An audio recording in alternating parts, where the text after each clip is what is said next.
What's good, people? It is Tony the Savant. And before we get started, please like the video, share the video, hit the notification bell so you can be notified when I'm dropping content and going live on the channel.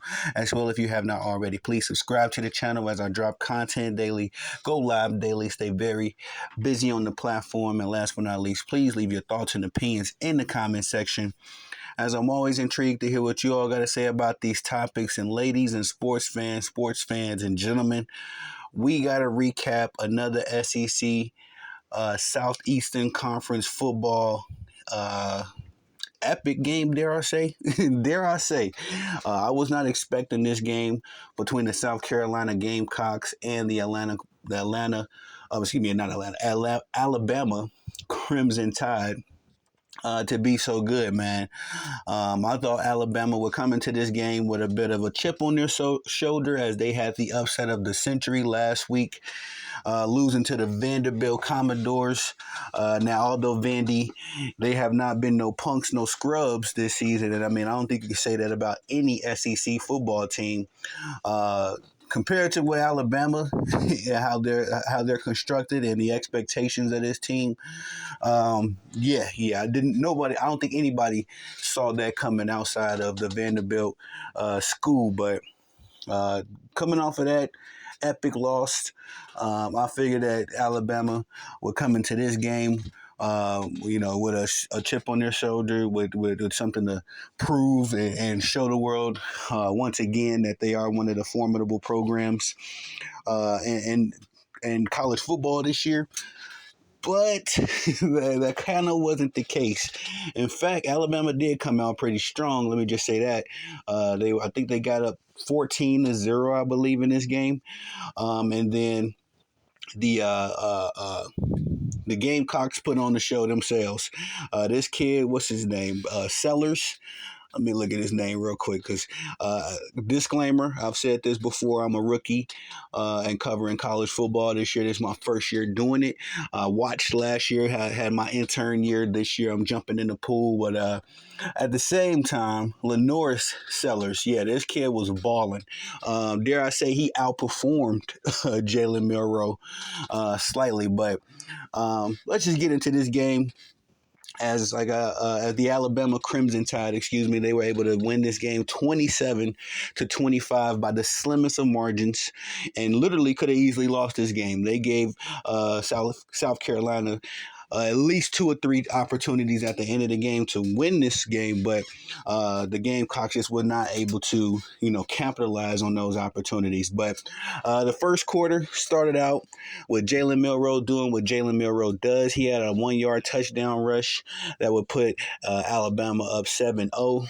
That came on a 9-play, 75-yard, 4-minute drive to open the game. Second quarter, we would get another Alabama score.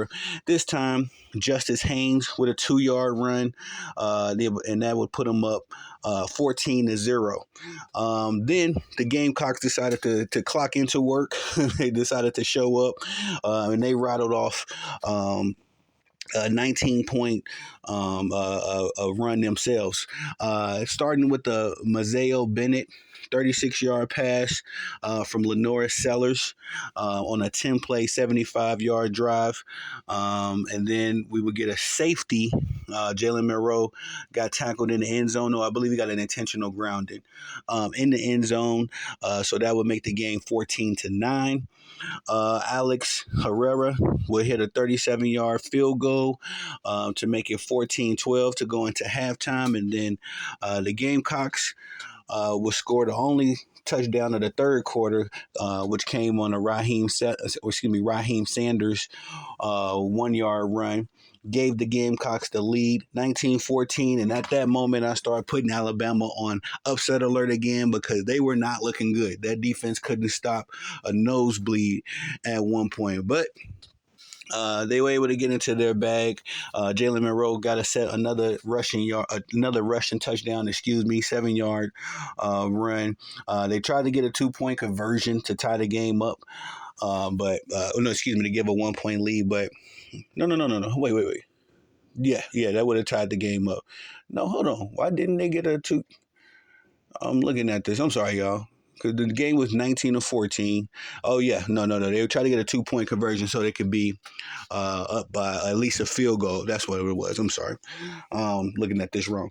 And then the same, and then after that, Jalen Milroe was able to get another touchdown. This time with his arm on an impressive 10-play, 67-yard drive. He would pass that to Jeremy Bernard for a 34-yard touchdown. And then Nick Harbor on a 31-yard pass from Lenore Sellers. Excuse me, a very impressive catch from this kid. Caught it right on the end of the end zone. The referee initially called it off. The goalpost ref initially called it off. They had to review it, and come to find out, this kid was able to haul in a very impressive touchdown that would give the South Carolina Gamecocks an opportunity to tie this game up. They would need to convert a 2 point conversion, but at that point, Lenore Sellers overthrew. I forget the wide receiver that he overthrew, and the 2 point conversion would fail at that point. But the game wasn't over, folks. The game was not over, as the South Carolina Gamecocks would get an onside kick, or commit an onside kick, and then get the possession. They had an opportunity to win this game, but Lenore Sellers was intercepted to cap this game. And again, this game could have easily been a victory for the Gamecocks. I've been watching South Carolina sparingly throughout the year, and they had a very close game, I believe, with LSU earlier this season. If I'm correct, I think they had a very close game with LSU, another powerhouse. Let me look at that real quick. Yeah. When LSU was ranked number 8, this looked like it was about week 3. They had a 36-33 loss to the LSU Tigers. So the Gamecocks ain't no punks themselves, and like I said, you can't really take any SEC team for granted. These dudes play super fearlessly, and like I said, I've been saying since I've been around, and definitely since I've been watching college football, which I've been watching for years on and off, but really glued to it now. Since I've been watching, it's been the SEC and everybody else. The SEC is king, and that's pretty much like pre-NFL football if you really enjoy watching these talented young guys work. But let's look at the box score real quick so we can get another a little bit better. I can't talk right now. Jeez Louise. All right, let's look at this box score to get a little bit a better picture of what went down in this game. Again, Lenore Sellers, dare I say, outperformed Jalen Milroe in this game, as he went 23 of 31 and for 238 yards, 2 touchdown scores, and did not get an interception until the very last play of the game that would end up capping the game. Raheem Sanders, again, had himself a touchdown score on 16 carries, 78 yards. He pulled a 23-yard rush. That was his longest yardage, longest play of the day. Lenore's pitched in 16 carries, 19 yards himself. For the wide receiving core, Mazeo Bennett, three receptions, 57 yards, a touchdown. Nick Harbor had 2 receptions, 40 yards, and a touchdown himself. Lenore's, he also fumbled the ball twice in this game as well, if I recall. And Joshua Simon, he also had a fumble as well. So a lot of turnovers for this South Carolina Gamecocks team that, just pretty much can't have that in SEC football. The defense was able to come up with 4 sacks, so that's impressive. Demetrius Knight had 1.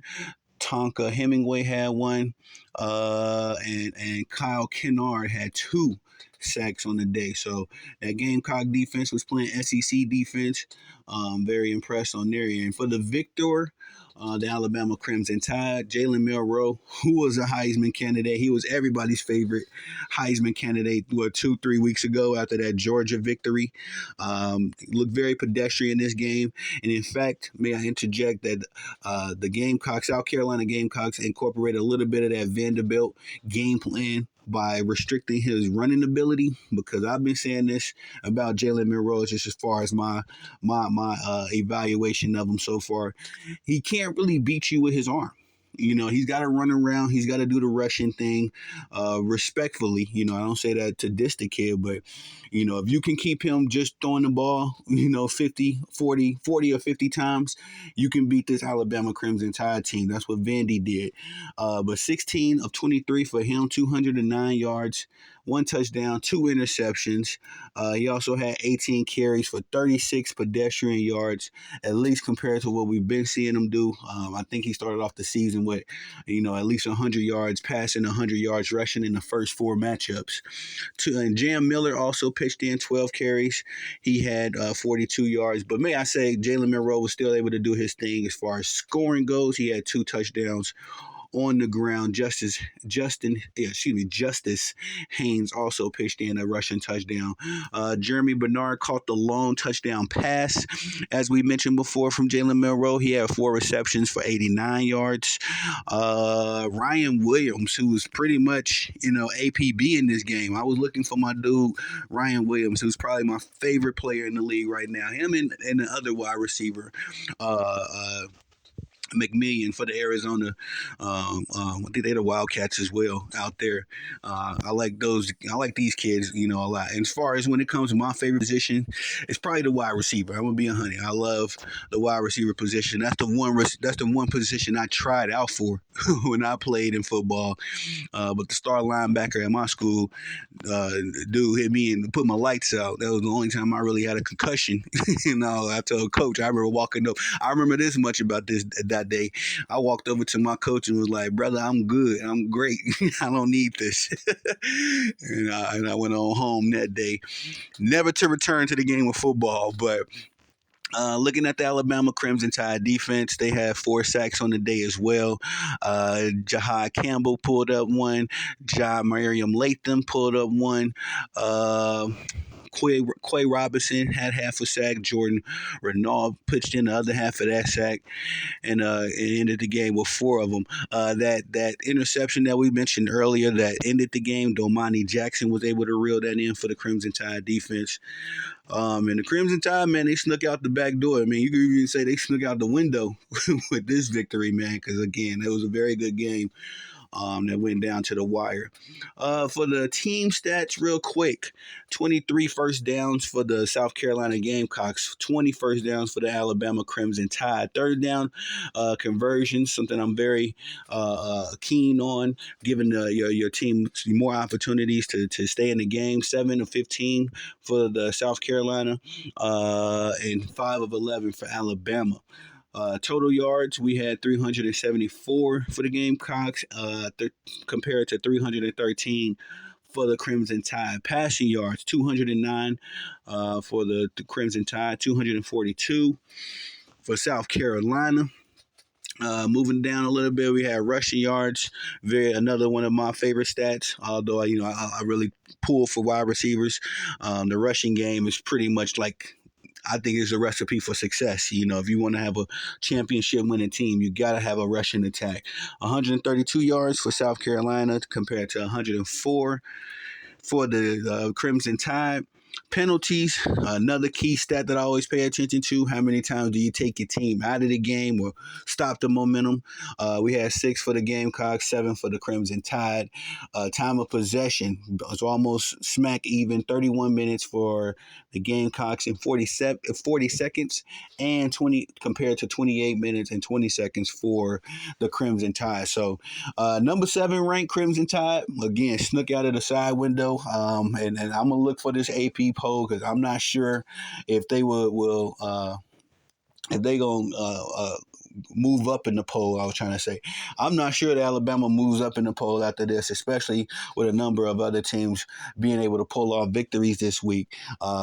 So we'll see, man. We will see what goes on with Alabama. I know they got Tennessee next, and that's going to be another game for the ages. It seems like the Alabama Crimson Tide are just going through the gauntlet right now, you know, with all of these heavyweight matchups, you know, that they've been going through.